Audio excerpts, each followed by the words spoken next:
এর হক অমুকের হক এগুলা বলিয়েন না, এগুলা ভালো লাগে না, এগুলা ভালো লাগে না, কারণ এগুলা বললে শিরা উপশিরায় টান পড়ে। আচ্ছা, আমার কথা বলাতে যদি শিরা উপশিরায় টান পড়ে, টান পড়ার পর যদি কবর সুন্দর হয়ে যায় আরো ভালো না? আমি এগুলো আপনাদেরকে এত শক্ত করে বলছি কারণ আমি তো বুঝতে পারছি আমরা কোন দিকে চলে যাচ্ছি। যখন আপনার বুঝে আসবে তখন করার কোনো কিছুই থাকবে না। মওলাই করিম যখন মৃত্যুর আগে মালাকুল মউত এসে উপস্থিত হবে, আমার আল্লাহ যখন চোখ থেকে পর্দা তুলে দেবেন, যখন কোরআনে পাক বলছে না, কুল ইন্নাল মাউতাল্লাযী তাফিরুনা মিনহু ফাইন্নাহু মুলাকীকুম সুম্মা তুরাদ্দুনা ইলা আলিমিল গায়বি ওয়াশ শাহাদা ফায়ুনাব্বিউকুম বিমা কুনতুম তা'মালুন।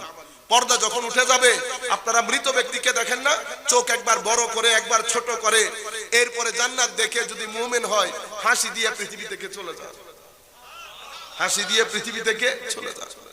মানুষ ঠকাবেন না, ঠকে যাবেন। মানুষের সাথে বেয়াদবি করবেন না, ঠকে যাবেন। মানুষের উপর জুলুম করবেন না, ঠকে যাবেন। আর মওলাই করিম আপনি ঠকাইলে আমাকে ঠকাইতে পারবেন। কুল কায়নাত যদি একসাথে বসে আমার উপর জুলুম করতে চায়, আমাকে জুলুম করতে পারবে?